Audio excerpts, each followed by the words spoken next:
प्रणाम सब गोटे के। हम मंजू मिश्रा आई अहाँ सबके बीच एकटा खिलौना ल के एलहुं हां, तो चलू सब गोटा सुने जाए जाओ।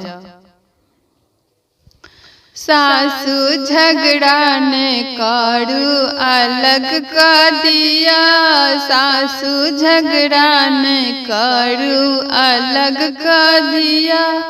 अपन अर्तन ला लिया, अपन बर्तन ला लिया, अपन अर्तन ला लिया, अपन बर्तन ला लिया। हमर पापा जी के कीनल प्रेशर कुकर दा दिया, हमर पापा जी के कीनल प्रेशर कुकर दा दिया। सासू झगड़ा नहीं करू अलग कर दिया, सासू झगड़ा नहीं करू अलग कर दिया।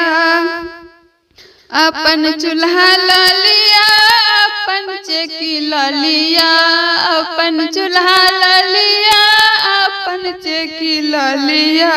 हमर पापा जी के कीनल गैस चूल्हा द दिया, हमर पापा जी के कीनल गैस चूल्हा द दिया। सासू झगड़ा ने करू अलग कर दिया, सासू झगड़ा ने करू अलग कर दिया। अपन खटिया ला लिया, अपन पटिया ला लिया, अपन खटिया ला लिया, हमर पटिया ला लिया। हमर पापा जी के कीनल तोशक तकिया द दिया, हमर पापा जी के कीनल पलंग द दिया। सासू झगड़ा नहीं करू अलग कर दिया।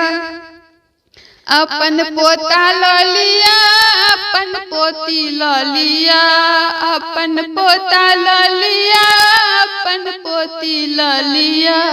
हमर पापा जी के कीनल अपन बेटा द दिया, हमर पापा जी के कीनल अपन बेटा द दिया।